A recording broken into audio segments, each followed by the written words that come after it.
Stage ಮೇಲೆ ಯಾರಿಗೆ ಆವಾಜ್ ಹಾಕ್ದೆ ಗೊತ್ತಾ? ಹಲೋ ಎಲ್ಲರಿಗೂ, welcome back to Chaitra's mini vlog. ನಮಗೆ ಫಸ್ಟ್ ಇದ್ದಿದ್ದು 11 o'clock, ಬಟ್ ನಾನ್ ಬರೋಷ್ಟರಲ್ಲಿ 11:35 ಆಗೋಗಿತ್ತು. ಗೊತ್ತಲ್ಲ, ಪ್ರೋಗ್ರಾಮ್ ಅಂದ್ರೆ ಬರೀ ಅರ್ಧ ದಿನ ಭಾಷಣನೇ ಇರುತ್ತೆ. ಭಾಷಣ ಮುಗಿಸೋಷ್ಟರಲ್ಲಿ ಆಗ್ಲೇ 1 ಗಂಟೆ ಆಗ್ಬಿಟ್ಟಿತ್ತು. ಅದಕ್ಕೆ ನಮ್ಗೆಲ್ಲ ಸಮೋಸ ಪ್ರೊವೈಡ್ ಮಾಡ್ತಾ ಇದ್ರು. ನಾವು ಕ್ಯೂಲಾಗ್ ನಿಂತ್ಕೊಳ್ಳೋ ಅಷ್ಟರಲ್ಲಿ ಇವಳಾಗ್ಲೇ 2ನೇ ಸಮೋಸ ತಿಂತಾ ಇದ್ಲು. ಎಷ್ಟಾದ್ರೂ ತಿನ್ಲಿ ಬಿಡು, ನನ್ ಪಾಲಿಂದು ನಿನ್ಗೆ ತಿನ್ಸ್ತೀನಿ ಅಂತ ರಕ್ಷಿತಾ ನನಗ್ ತಿನ್ಸ್ತಾ ಇದ್ಲು. ನಾವು ತಿನ್ ಮುಗಿಸೋಷ್ಟರಲ್ಲಿ ಕಲ್ಚರಲ್ ಪ್ರೋಗ್ರಾಮ್ಸ್ ಎಲ್ಲ ಸ್ಟಾರ್ಟ್ ಆಗ್ತಿದೆ ಅಂತ ಅನೌನ್ಸ್ ಮಾಡ್ತಿದ್ರು. ಅಲ್ಲಿಂದ ನಾವು ಸೆಮಿನಾರ್ ಹಾಲ್ಗೆ ಹೋದ್ವಿ. ಪ್ರೋಗ್ರಾಮ್ ನಡೆಯುವಾಗ್ಲೂ ನಮ್ ರಕ್ಷಿತಂಗೆ ಏನೋ ಡೌಟ್ ಇತ್ತು. ಅದಕ್ಕೆ ಅದನ್ನ ಕ್ಲಾರಿಫೈ ಮಾಡ್ಕೊಳ್ಳಕ್ಕೆ ಅಂತ ಸ್ಟೇಜ್ ಹತ್ರಕ್ಕೆ ಹೋಗ್ಬಿಟ್ಟಿದ್ಲು. 2 ಗಂಟೆಗೆ ಸ್ಟಾರ್ಟ್ ಮಾಡಿದ್ರು ನೋಡಿ ಕಲ್ಚರಲ್ ಪ್ರೋಗ್ರಾಮ್ಸ್ ಎಲ್ಲ. Song, dance, fashion show. ನನ್ ಪರ್ಫಾರ್ಮೆನ್ಸ್ ಹೇಗ್ ಬರುತ್ತೆ ಅನ್ನೋ ಭಯಾನೇ ಇಲ್ದಲೆ ಅವ್ರದ್ದು ಎಲ್ಲಾರ ಪರ್ಫಾರ್ಮೆನ್ಸ್ ಎಂಜಾಯ್ ಮಾಡ್ಕೊಂಡು ಕೂತಿದ್ದೆ.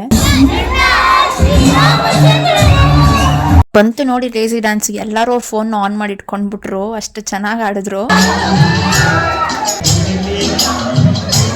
ನಾನು ಎಂಟ್ರಿ ಕೊಟ್ಟು ಡ್ಯಾನ್ಸ್ ಆಡ್ತಿರುವಾಗ ಯಾವ್ದೋ ಫಸ್ಟ್ ಇಯರ್ ಹುಡುಗ ಬಂದ್ಬಿಟ್ಟು ಫುಲ್ ಜೋಶಲ್ಲಿ ನಾನು ಡ್ಯಾನ್ಸ್ ಆಡ್ತೀನಿ ಅಂತಿದ್ದ. ಅದೇ ಕಾರಣಕ್ಕೆ ಸ್ಟೇಜ್ ಮೇಲೆ ನಿಂತ್ಕೊಂಡೆ ಬೈದ್ಬಿಟ್ಟೆ. ನಾನು ಫಸ್ಟ್ ಎಲ್ಲ ಸಕ್ಸಸ್ಫುಲ್ ಆಗಿ ಕಂಪ್ಲೀಟ್ ಮಾಡಿ ನಾನು ನನ್ನ ಫ್ರೆಂಡ್ಸ್ ಎಲ್ಲ ಅಲ್ಲೇ ಜ್ಯೂಸ್ ಸೆಂಟರ್ ಹೋಗಿ ಜ್ಯೂಸ್ ಕುಡ್ಕೊಂಡು ಮನೆಗೆ ಬಂದು ನಾನು ಇಷ್ಟೆಲ್ಲ ತಿಂದು ಇವತ್ತಿನ ಡೇನ ಎಂಡ್ ಮಾಡಿದೆ. ಇದಿಷ್ಟು ಇವತ್ತಿನ ವ್ಲಾಗ್ ಆಗಿತ್ತು. ಈ ವ್ಲಾಗ್ ಏನಾದರೂ ನಿಮ್ಗೆ ಇಷ್ಟ ಆಯ್ತು ಅಂತಂದ್ರೆ ಲೈಕ್ ಮಾಡಿ ಆ್ಯಂಡ್ ನಿಮ್ಮ ಫ್ರೆಂಡ್ಸ್ಗೂ ಶೇರ್ ಮಾಡಿ. ನೆಕ್ಸ್ಟ್ ವ್ಲಾಗಲ್ಲಿ ಮತ್ತೆ ಸಿಗ್ತೀನಿ. ಅಲ್ಲಿವರೆಗೂ ಟೇಕ್ ಕೇರ್.